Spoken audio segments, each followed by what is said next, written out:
Bonjour à tous, bonjour à toutes. Aujourd'hui, je vais vous présenter la dernière trousse que j'ai réalisée. J'en ai fait donc un patron à 3 dimensions différentes. Donc vous aurez un lien à télécharger pour la réaliser. Ce lien se trouve dans la description. Il vous renverra vers ma boutique en ligne où vous pourrez le télécharger. Donc je vous propose de visualiser les 3 modèle.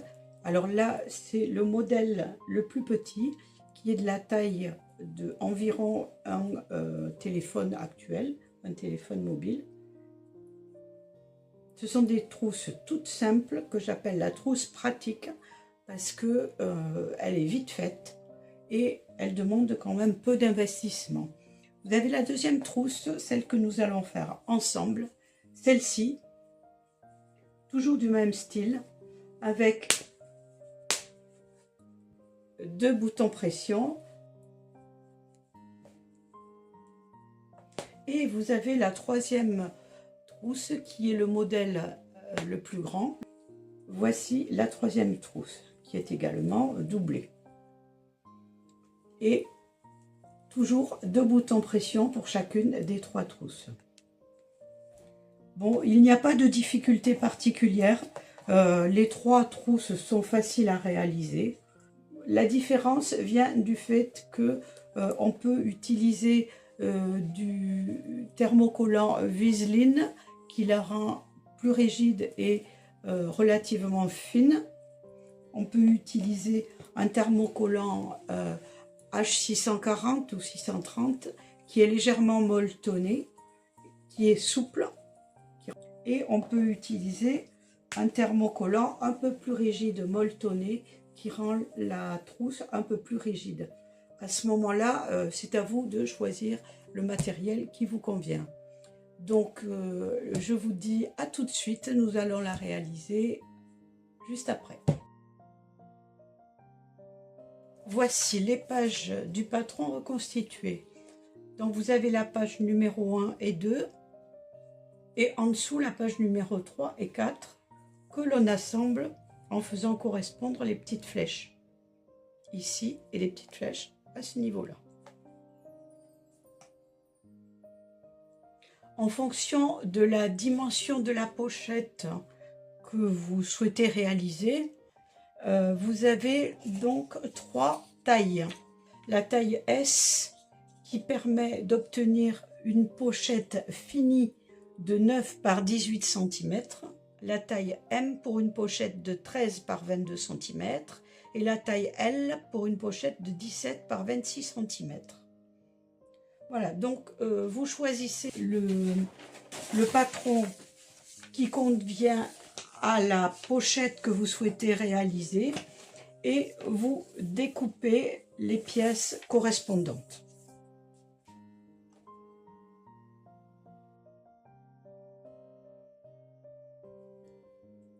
Pour la réalisation de cette pochette, j'ai choisi d'utiliser la taille M, donc la taille intermédiaire. Donc, nous avons le tissu extérieur qui correspond au dos de la pochette et au rabat. Je l'ai thermocollé avec un molleton thermocollant un petit peu épais. Nous avons la doublure. Là, j'ai choisi une petite popeline de coton. Et nous avons les 2 autres pièces qui sont le devant de la pochette. Hop, comme ceci, ce sera mieux. Le devant de la pochette, thermocollé également, et sa doublure. Maintenant, on va passer à la couture des pièces. On prend la partie devant. Alors, une chose est importante, si vous avez un sens de lecture dans votre tissu, comme dans ce cas, du fait que nous aurons un rabat qui sera visible, le dessin doit être face à vous. Bon, là, ce sont des plumes qui tombent vers le bas. Ce sera à vous de vérifier que le tissu soit dans le bon sens. Le sens du droit fil du patron correspond uniquement au tissu uni ou qui n'a pas de sens de lecture. Dans le cas où donc il y a un sens de lecture, vérifiez bien que la partie visible, c'est-à-dire la partie de la pochette qui sera face à vous, soit dans le bon sens. Voilà, donc comme je disais, cette partie est thermocollée. Nous avons donc la doublure et en ce qui concerne la partie visible, nous avons la partie du bas, devant, nous avons une pièce thermocollée et sa doublure. On va commencer par assembler le devant avec sa doublure. Mon tissu doublure est un tissu très fin qui n'a pas d'endroit ni d'envers. Donc vous le posez endroit contre endroit, comme je disais tout à l'heure, en respectant le sens du motif. Alors, soit vous épinglez, soit vous mettez quelques petites pinces sur la partie haut. Voilà. Et là, on va faire une couture à 1 cm du bord au point numéro 2,5 avec point d'arrêt au début, point d'arrêt à la fin. Le repassage ayant été fait, maintenant on va bien replier de façon à ce que l'on ne voit pas la doublure lors du pliage. Parfois c'est un petit peu difficile comme dans ce cas-là parce que le thermocollant molletonné est un peu épais. Donc ce que je vais faire pour limiter l'épaisseur, je vais couper une partie de la marge qui est molletonnée. Ça permettra d'éviter donc une épaisseur trop importante. Donc je réduis la marge de moitié approximativement, mais uniquement la marge de la partie molletonnée.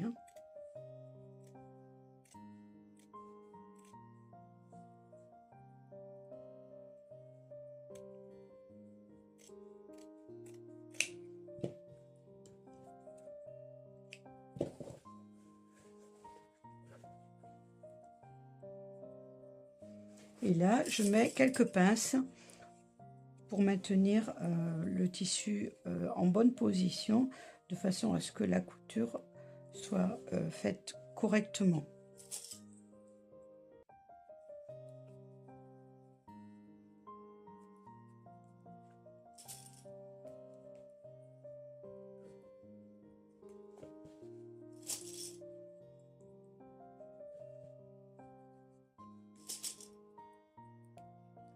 Et là, je vais faire une couture à 0,5 à 5 mm du bord au point 3,5 avec un point d'arrêt au début, un point d'arrêt à la fin. La surpiqûre a été faite. Notre partie devant est presque terminée. Maintenant, on va l'assembler avec la partie dos et rabat. Donc on met les deux pièces endroit contre endroit, alignées en bas.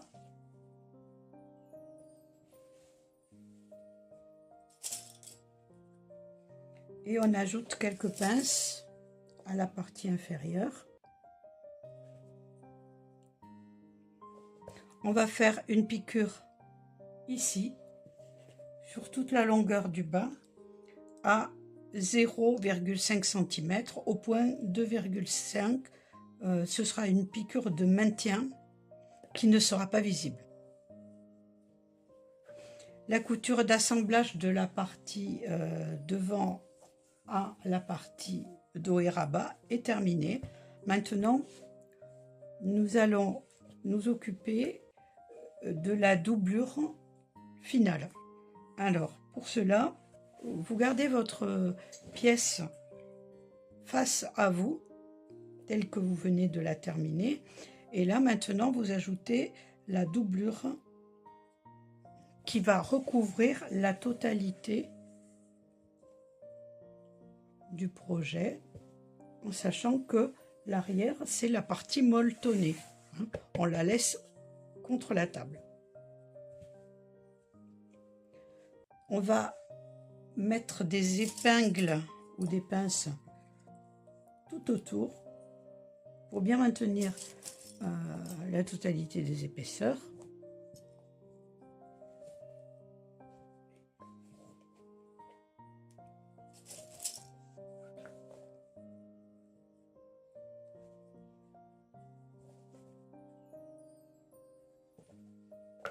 Voilà. On retourne notre projet de façon à avoir la partie molletonnée vers soi. Et là, on va faire un petit marquage au bas de environ, on va dire, la largeur d'une main, qui ne sera pas cousu. Et on va coudre tout autour à 1 cm du bord, en commençant donc ici et en terminant de l'autre côté. 1 cm du bord, point 2,5. Au départ, on fait un point d'arrêt parce que lorsqu'on va retourner, on va avoir beaucoup d'épaisseur. Donc ce serait dommage que ça craque à ce niveau-là.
Voilà, et là, on fait un point d'arrêt à la fin.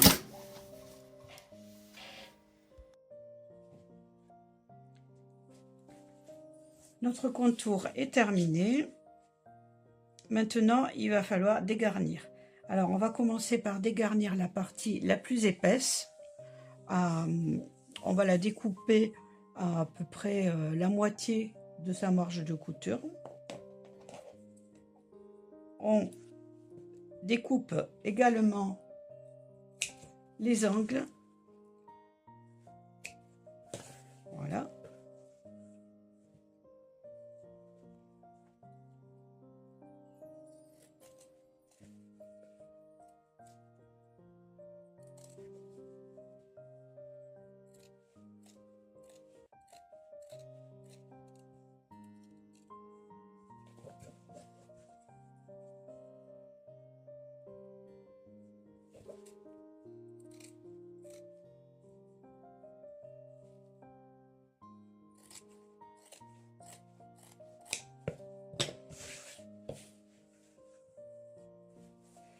Et on va faire des petits triangles dans les arrondis, sans couper bien entendu la couture. Alors si vous voulez, vous pouvez couper également la marge de couture de la doublure. Ce sera plus simple pour tout le monde. Voilà. Ici également.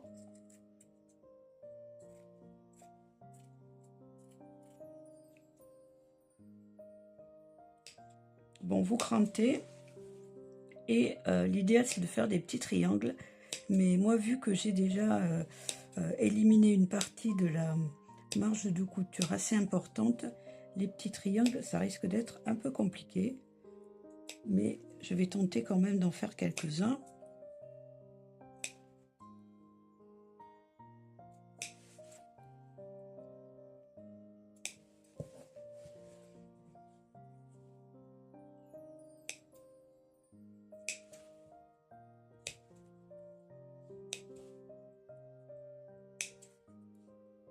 Ça permettra d'avoir de beaux arrondis.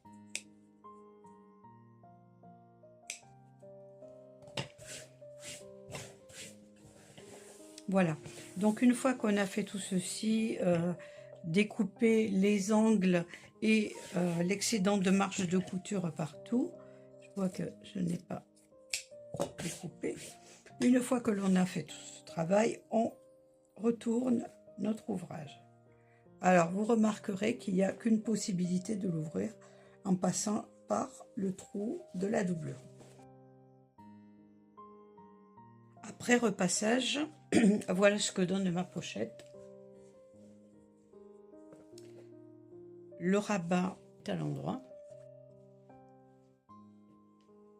Une fois la pochette retournée à l'envers, on a l'ouverture qui reste à fermer. Cette ouverture, il faut la fermer avec un filet et une aiguille à la main. Donc il faut faire un petit point invisible. Donc voici l'ouverture fermée. Maintenant on retourne à l'endroit en faisant bien ressortir les angles. On a déjà passé un petit coup de fer, on peut passer à nouveau un autre petit coup de fer, mais bon, on n'a pas tout à fait terminé. Il nous reste une surpiqûre à faire tout autour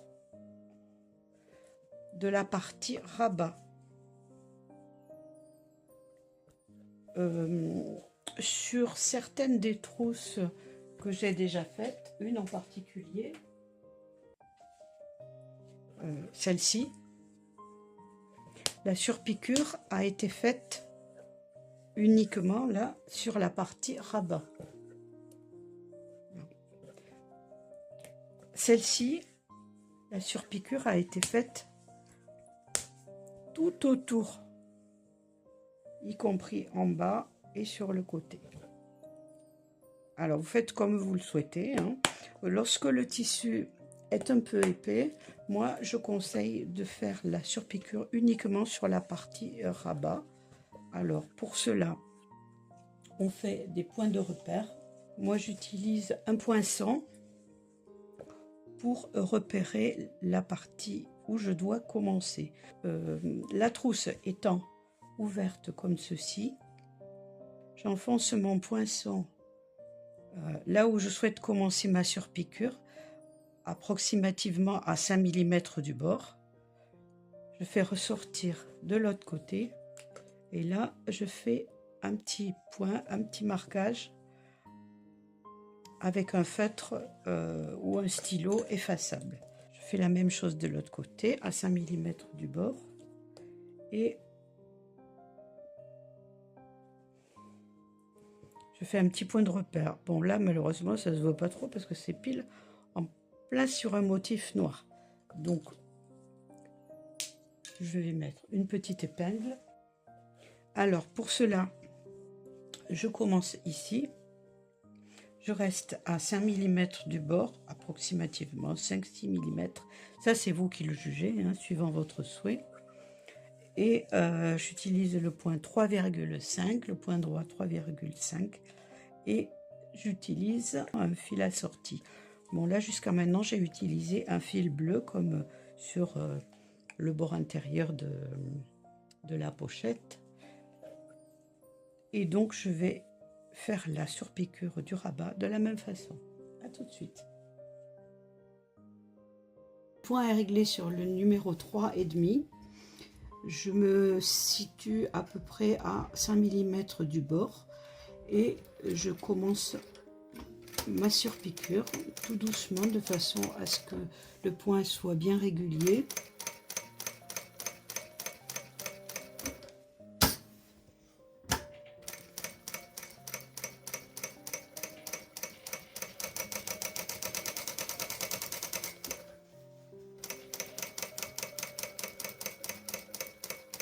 On va doucement dans les arrondis. Et on s'arrête au repère de l'autre côté. Voilà, la surpiqûre est terminée.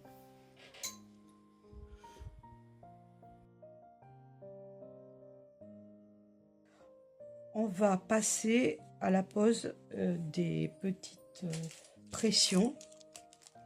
Moi, j'ai choisi des petites pressions plastiques de la couleur bleue assortie au fil. Donc, on va en mettre une de chaque côté. Pour cela, je plie ma pochette en deux.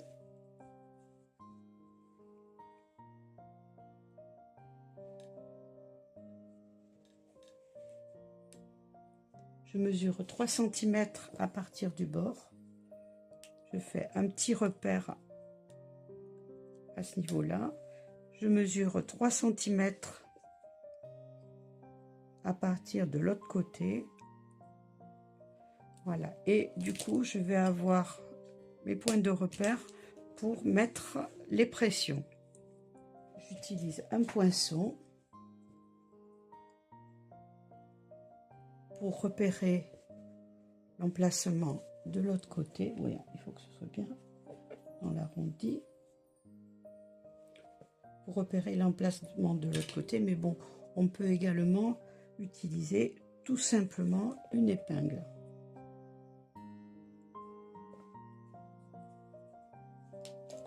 Là où ressort l'épingle, on fait un point de repère qui sera l'endroit où on posera nos pressions.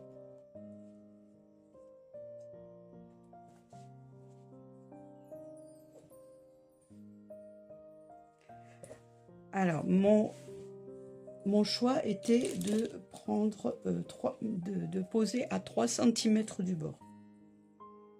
Après, c'est suivant votre souhait à vous. Vous pouvez poser à 4 cm du bord côté. Vous pouvez poser à 5 cm. Vous pouvez poser vos boutons où vous voulez. Hein. Bon, mon choix est celui-ci. Du coup, je vais faire un trou avec mon poinçon pour poser la pique et poser la partie mâle.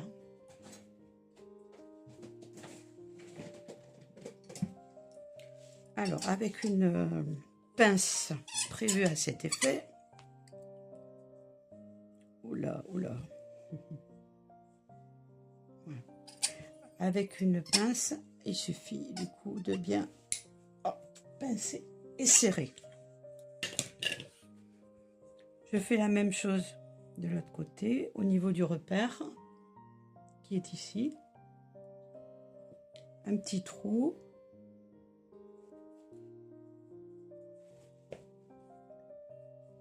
Et je mets l'autre partie mâle que je viens serrer.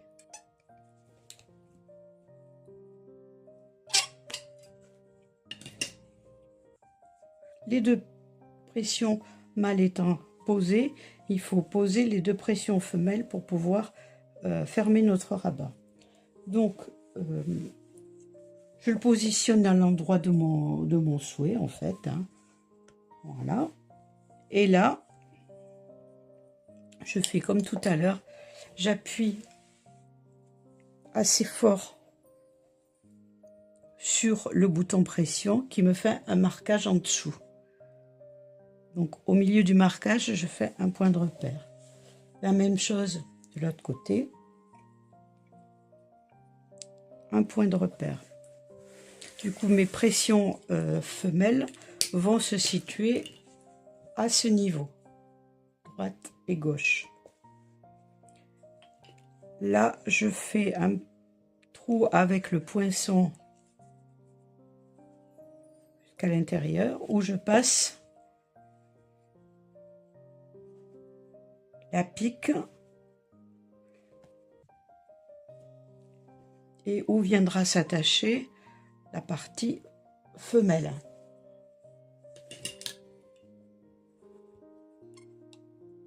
Donc, je presse tout cela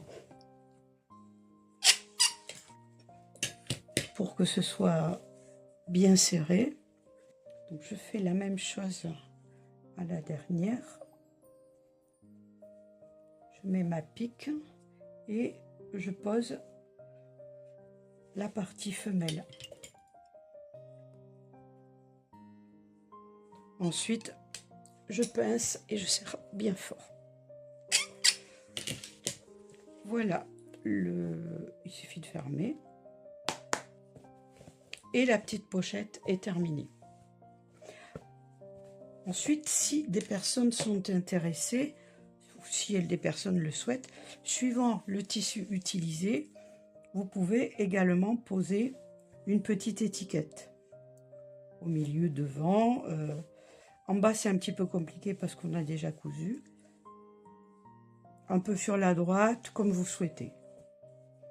Moi, du coup, là, je ne vais pas poser d'étiquette parce que mon tissu est déjà suffisamment coloré. Sur cette pochette-là, qui est toute petite, c'est le modèle S, hein, que j'ai fait avec du coton imprimé et une petite popeline toute légère. J'ai cousu une petite étiquette au milieu. Pour celle-ci, eh ben, j'ai pas cousu d'étiquette. J'ai pas envie. Voilà, donc voici les 3 pochettes qui sont terminées.